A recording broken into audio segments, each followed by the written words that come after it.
Hey, everybody. Welcome back to the Outcomes Rocket podcast. I am so excited to have a guest today. His name is Blake Tatum. He is the U.S. commercial leader at Medtronic Patient Monitoring. I'm really excited to have him on for many reasons. First of all, he's just an incredible leader. Been in the business for 17 years in various positions in commercial, and now just an extraordinary person. I actually reported to Blake for many years, and I did spend 8 years at Medtronic Patient Monitoring. So this interview is very special to me to have him on the podcast to share the great work that he and the team over there are doing. So Blake, such a pleasure to have you with us today. Yes, Saul, thank you. Excited to be here and great to see you again. Likewise, likewise. So, there's a lot of great things happening in the patient monitoring space.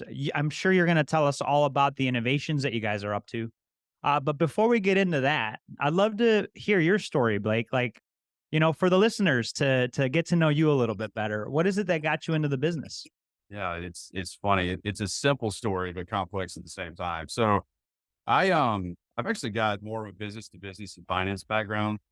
You may remember, Saul, but I I started in more of a finance and insurance industry, worked in a boutique firm in the Mid-South, and great business, amazing experiences. Worked with companies like Caesars Entertainment, what used to be Northwest Airlines, and and was doing well. But in my late 20s, just realized that wasn't that excited when I woke up in the morning. Even when you have a great week or close a new client, say a startup bank, et cetera. I just could tell that wasn't really where I wanted to be long term. And in my late 20s, I literally rebooted my career and became an airway management rep with what was then Tyco Healthcare. They were hiring people from outside of medical. I had a little bit of experience. Ironically, I had a neighbor who was a surgery resident with UT Medical, and Oh, nice. He sort of helped me understand how to responsibly operate in an OR or how to navigate a critical care unit. And I found an opportunity, so I transitioned into Tyco and studied so hard that people used to ask me if I was a nurse, and kind of went from there. Best really difficult change I ever made. That's awesome, Blake. No, thanks for sharing that. And now when you wake up every morning, how do you feel? You never have to regret a success with this group and this company and this industry, because every time we execute a strategy, or every time we close a contract, or every time we upgrade or convert a hospital system, you're helping people. People are going to get better faster. You're going to save someone's grandmother or son or daughter. So it's every day is not easy, just like with any industry, but you feel really good about what you're doing. So it makes it a lot easier to get in there and do battle again the next day. And I think a lot of us in the business, feel the same way, like you, Blake, is this calling that we get to answer when we do work in this business. So let's shift gears. Let's talk about patient monitoring. Mhm. How does the patient monitoring organization add value to the healthcare ecosystem? We're Medtronic Patient Monitoring today, but we carry a number of monitoring technology. So no pulse oximetry, irradiant capnography, in-both cerebral oximetry, and biz anesthesia monitoring. And the key to us, and the key to this business, is that every algorithm, every tech that we have is best in world. So anytime we're putting what we do on a patient, we know it's going to pick up very quickly. We can rely on the reading. It's not necessarily the flashiest or the most stylish technology in the world, but it works extremely well every single time. And our teams believe in it, which then in turn makes sure that our customers and caregivers believe in it and use it as effectively as they possibly can. So what we do, I guess the short answer to that question is that we're either catching complications as quickly as humanly possible so that we can intervene with a patient, or we're confirming that they're stable enough to go home to the safest place they could be, outside the hospital or outside of caregiving area of care. So we're really about patient safety and about either catching people and saving them, or confirming that they're healing, and that they can go home and be with their families and move on with their lives.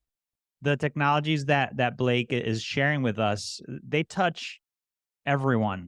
For how many patients a second was it, or a minute, Blake? I forget Uh, the it's number. hundreds of millions. Yeah. It's a point well made, Saul. So what we do, if you're a lay person, you're going to see us in doctors' offices. You're going to see us in an emergency room. You'll see us in an urgent care clinic or an operating room in a hospital. We basically touch every area and facet of healthcare. So it's a good call out. It's a very matrix and complex business because a lot of this is standard of care, and you do need to use it to make sure whether you're getting an annual physical or a invasive heart surgery that you've got this data. It almost disappears in the background, but it's so important. I remember going into my son had tripped, and he busted his chin, and we were in the emergency, not the emergency room, but urgent care. And I was sitting there, and of course they had a pulse ox, and Yeah, of course it was a Nelcor pulse ox. yeah, So I said, "Buddy, that's what Daddy sells," yeah. It is, and he got all curious. It's either those conversations or what I hear most often is members of our team or me, when my kids get hurt for stitches or broken bones. Or either that or you're like coaching them. Like, if you use this, or if you guys are watching this parameter, you Yeah. can really take care of those GI bleeds faster.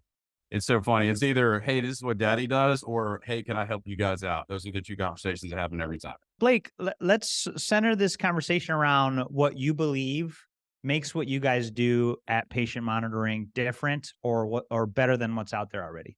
Traditionally, we were, Medtronic's a huge company. We've always, as far as my experience has been, we've always been part of large companies. And the way that those usually work is you find a targeted therapy and or disease state, you develop, what's assumed to be a groundbreaking technology, and then you bring it to market and you educate the market on why they should use this given, say, drug therapy or medical device to address that disease state. And in this post-COVID world, things are so dynamic. They're so disrupted, and the needs of the market and the needs of just people going in for acute care, it's changing. So we've evolved with that the last 3 to 4 years, to where we're continuing to innovate in our core tech. So everything we've already talked about, the sensing technologies, but we're also adding, features and technologies that address what's happening today. For example, we just released our latest OxySolve pulse oximetry sensor, first one in quite a while. Upgraded optics, upgraded adhesives, like how it attaches to the patient so that you don't hurt the most sensitive baby or the most compromised elderly patient. But what we've done is upgraded the optics to the point where almost regardless of state, skin pigmentation, cancer patients with extremely thick nail beds, that sensor will read straight through there. Another example is services. In addition to just our core tech and the med tech innovations, we're answering what we're being asked to do. So there's a huge gap in stranded devices. There's a huge gap in, you'll know this part well, but in just the ability to customize the data that doctors and caregivers are looking at. So one of the fastest areas of growth for us is in our IT and services businesses. We're actually way above where we thought we would be because there's such a hunger. So we're continuing to innovate core tech. We got a lot of really neat, really advanced actually sensing technology that we're bringing to the market today and in the next 2 years.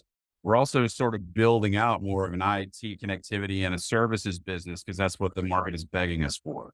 So I guess the way I'd say we're different is that we're customizing and we're innovating for today, in a way that we're responding to what the market is asking us for and not necessarily educating the market on what we think they should do.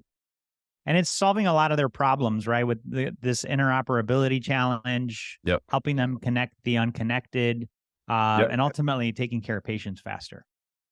Every meeting, you almost see that sense of help me, whether it's a CEO, CNO, or just a nursing or respiratory leader. They're trying to solve problems and they don't know answers. And our job going forward is to bring those relevant answers and help them address what everyone's dealing with.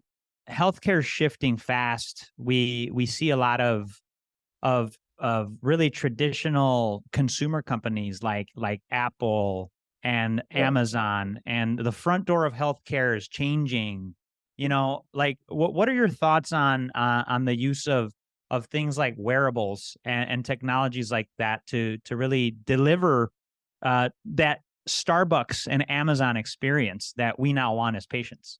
We hear about Apple watches and Aura rings constantly. I use them. They're a great tool for fitness and also for just general health and at a high level. The key there though is there's a big difference between consumer grade and medical grade. So the question we're trying to solve is there's a lot of delivery form factors that are exciting.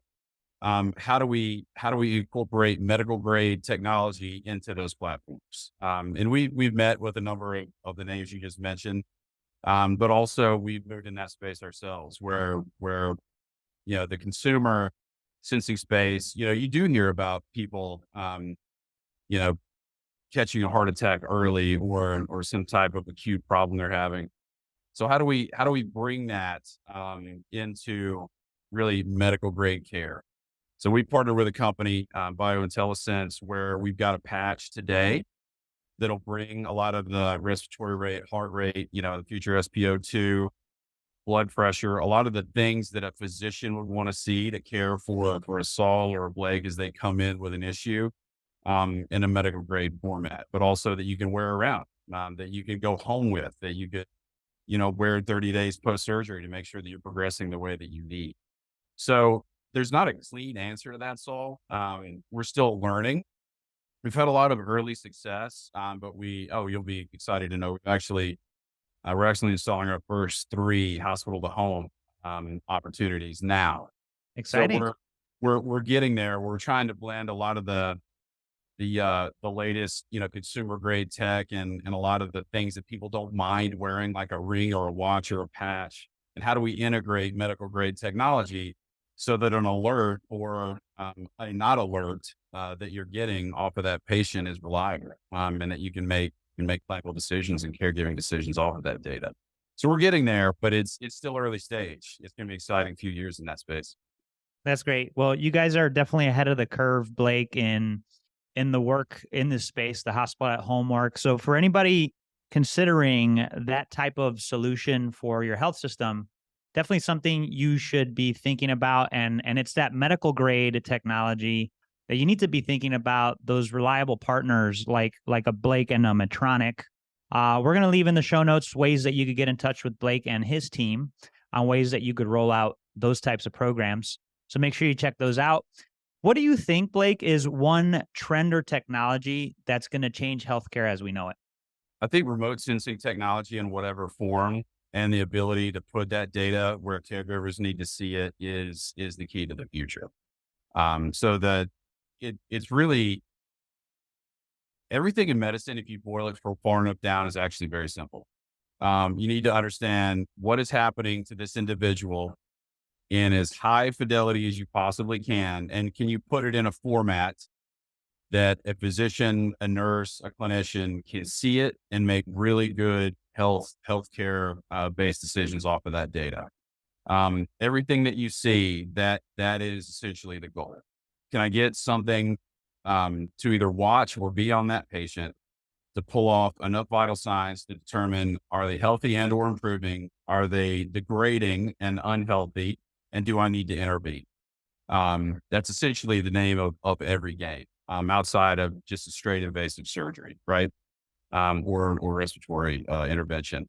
So it's everything going forward is how do we find a patient compliant interface that can get high fidelity medical grade data off of that individual and put it in a place that a caregiver can make a really good either just intervention decision or just acute decision, to either help that person or just confirm that they're okay and they don't need to come in to a hospital, come into an urgent care clinic.